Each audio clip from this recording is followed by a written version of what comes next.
Portland Stage has been doing education programs since we started doing theater. We've had young people coming in to see the shows on our main stage since the very beginning. And one of the inspirations to me coming into this position was hearing from John Cariani the importance of coming and seeing a show at Portland Stage was in terms of his trajectory as a theater artist. He's now on Broadway in shows. He's written Almost Maine, which is the top play produced in the 2010s in high schools and colleges. So it's a great connect to young people. And his first experience with professional theater was here at Portland Stage, coming to see The Cherry Orchard. That opportunity really inspired him to go on to become a theater artist.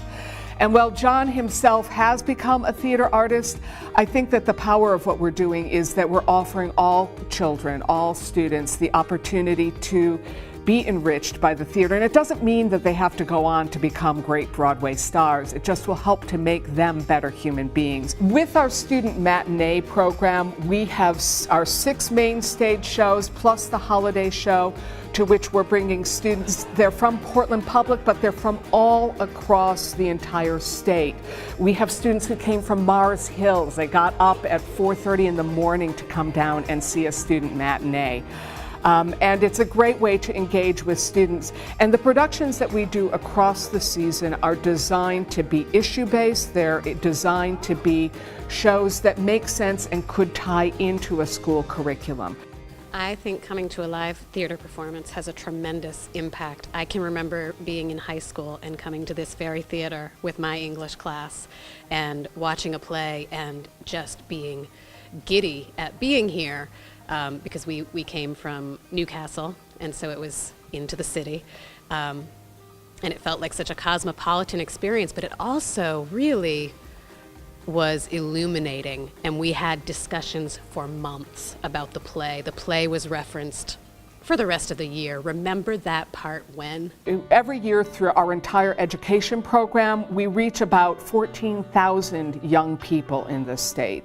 It's a tremendous reach, it's broad, and it's great. Usually when I come to see plays here, which I see them a lot, usually I read the play notes, all of them, but this time I didn't, so I could come into it with no pre-knowledge of what it was going to be about, because I have friends that are Jewish and friends that are Catholic, and I'm not religious at all. So I don't get involved with any religion, but I'm perfectly fine with people that are religious. And if they want to do that, that's fine with me. They can do what they want. So I came into it not knowing too much about it and just wanting to see what it was about. I am a theater teacher, so I have actually been bringing students to every play since 1992.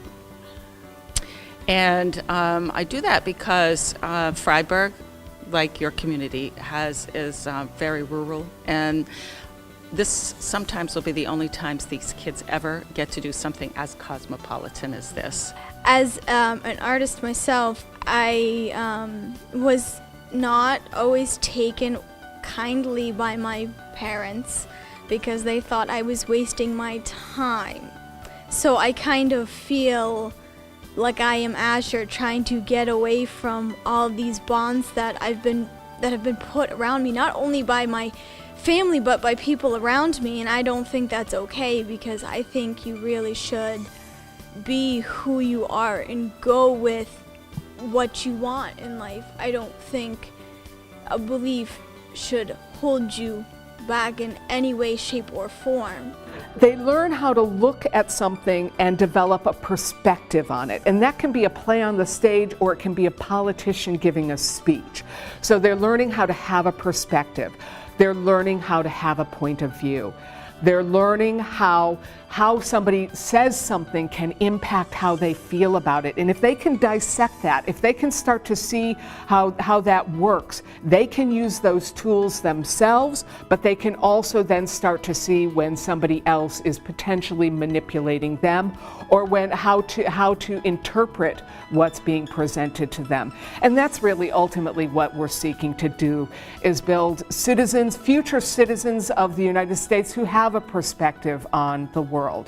I believe that you should stay true to your heart, but because these kind of decisions define you, and even though society will still judge you, I guess, and I don't know, it defines you, the certain decisions that you make. What we are doing is we are trying to develop future audiences and future artists.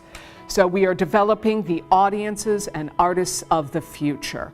And it's important to me that it not just be the people that will be theater artists, but that it be everybody.